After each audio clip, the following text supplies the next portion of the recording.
ఏ రాష్ట్రంలో అయినా ఏంటి ఏ సమాధానం ఇస్తారు? వాళ్ళు రెచ్చగొట్టే వ్యాఖ్యలు చేశారు కాబట్టి చేశారని మీరు చెప్పుకుంటూ వచ్చారు ఇందాక. ఇప్పుడు ఇన్ని జరుగుతుంటే సొంత జిల్లాలో సొంత నియోజకవర్గంలోనే ఆయనకి సంబంధించి మన కరీంనగర్ అంత పెద్ద ఇష్యూ అయితే ఎక్కడ యాక్షన్ తీసుకున్నారు? అలాగే రాష్ట్రంలో ఎన్ని జరిగాయో దానికి సంబంధించి ఎక్కడన్నా ఏమైనా కనిపిస్తుందా? ఇటు రాష్ట్రానికి కనిపిస్తుందా, ఇటు కేంద్రానికి కనిపిస్తుందా? అసలు ఎక్కడ వాటన్నిటిని కూడా అరికట్టే విధంగా ప్రయత్నాలు చేస్తారని ప్రశ్నిస్తున్నారు. మొదటిగా పోలీస్ వ్యవస్థ అంతా స్టేట్ సబ్జెక్ట్, అది మనందరికి తెలుసు, అవగాహన ఉన్న వారి ప్రతి ఒక్కరికి తెలుసు, రాజకీయంలో ఉన్న వారికి అందరికి. సో రాష్ట్రంలో జరిగిన అక్కడిక్కడ జరిగిన హత్యలు కానీ, కిడ్నాప్లు కానీ, ఏదైనా అవాంఛనీయ ఘటనలు జరిగినా దానికి పూర్తిగా బాధ్యత వహించాల్సింది ఇక్కడున్న హోమ్ మినిస్టర్, రాష్ట్ర హోమ్ మినిస్టరు, ప్రస్తుత మన ముఖ్యమంత్రి రేవంత్ రెడ్డి గారు. దానికి బండి సంజయ్కి లింక్ పెట్టడం ఏదైతుందో అది ప్రజలు తప్పుదో పట్టించడం. రెండో విషయం, ఆయన కరీంనగర్కి ఏం చేసిండు అనేది 2,25,000 మెజార్టీ వచ్చింది కరీంనగర్ పార్లమెంట్లో. కరీంనగర్ ప్రజలు మెచ్చి రెండోసారి అవకాశం ఇచ్చిరని. ఏదో కేటీఆర్ విమర్శించే స్థాయి, కేటీఆర్ ఒక ఎమ్మెల్యే, ఆయన సెంట్రల్ మినిస్టర్. సో ప్రజలందరికీ తెలుసు కేటీఆర్ని ఆయన విమర్శించే స్థాయి ఉందా లేదా అనేది. అంటే స్థాయిల వరకు ఎందుకు వెళ్ళిపోతున్నారు అనేది ఇక్కడ, అంటే నాట్ ఓన్లీ బీజేపీ స్థాయిల గురించి మాట్లాడుకోవటం ముందు అసలు అంతంత. అయితే దాడుల వరకు కూడా వస్తాం. అయితే బీఆర్ఎస్ ప్రభుత్వం ఉన్నప్పుడు నడి రోడ్డు మీద లాయర్లని, వామన్ రావు దంపతులు మనందరూ తెలుసు, వాళ్ళు ఏ విధంగా హత్య చేసింది నడి రోడ్డు మీద. ఇట్లా ఎన్ని ఘటనలు అయినాయో బీఆర్ఎస్ ప్రభుత్వంలో మనందరికీ తెలుసు. భార్యాభర్తల ఫోన్లు వినడము, వాళ్ళు ఏమేమి చేసిరో కూడా ప్రజలందరికీ తెలిసే బీఆర్ఎస్ బుద్ధి చెప్పింది. ఇవాళ కాంగ్రెస్ ప్రభుత్వం గద్దెనెక్కిన తర్వాత ఏదైనా అవాంఛనీయ ఘటనలు జరిగితే రాష్ట్ర హోంమంత్రి బాధ్యత వహిస్తాడు కానీ కేంద్ర హోంమంత్రి బాధ్యత వహిస్తాడు అనే ఒక నెపం మన అన్నగారు నెట్టడం ఏదైతే ఉందో అది చాలా తప్పది. రాష్ట్ర పరిధిలో రాష్ట్రం ఉంటుంది, కేంద్ర ప్రభుత్వంలో కేంద్ర పరిధి కేంద్రానికి ఉంటుంది.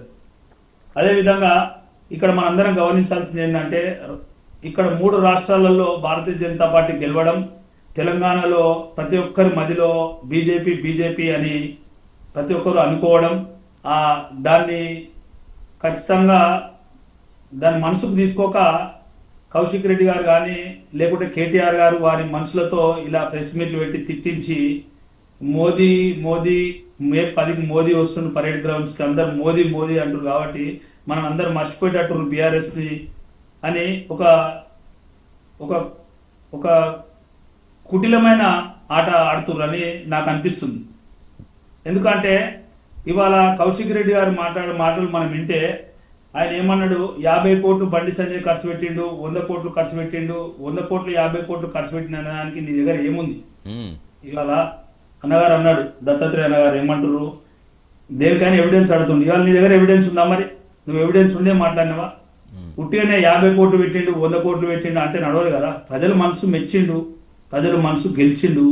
బండి సంజయ్ గెలిచి కార్పొరేటర్లు గెలిపించుకుండు, ఇవాళ మేయర్ని గెలుచుకుండు. కరీంనగర్ మేయర్ బీజేపీ సొంతమైందని తట్టుకోలేక ఇవాళ ఏదో కరీంనగర్లో వచ్చి బండి సంజయ్ మీద అవాకు చవాకులు చేస్తూ బండి సంజయ్ డ్రగ్స్ తీసుకుంటాడు, బండి సంజయ్ తంబాకు తింటాడు. ఏం మాటలు? ఒక హోమ్ మినిస్టర్ అనాల్సిన మాటలేనా ఇవి? ఇది మొదటిసారి కాదు.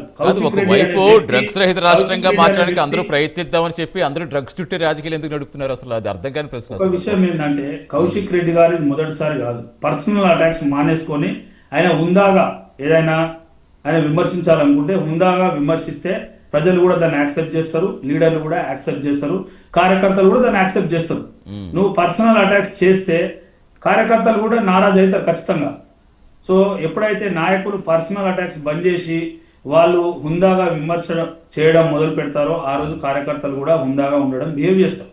సో మొదటిగా బీఆర్ఎస్ నాయకులు ఫస్ట్ ఎవరిని పడితే వారిని, కౌశిక్ రెడ్డి గారు ఇది మొదటిసారి కాదు, నువ్వు మోగన్ అవుతారా, నేను చూసుకుంటా, నేను చేస్తా, ఏం మాటలు ఇవి? ఒక ఎమ్మెల్యే మాటలేనా ఇవి? ఒక 2-3 లక్షల మందికి మనం ప్రజాప్రతినిధిని, మనం ఎంత ఉండాలి, మనం సమాజంకి ఎంత రెస్పాన్సిబుల్ ఉండాలి. ఆయన మాటలు ఏంది ఇది?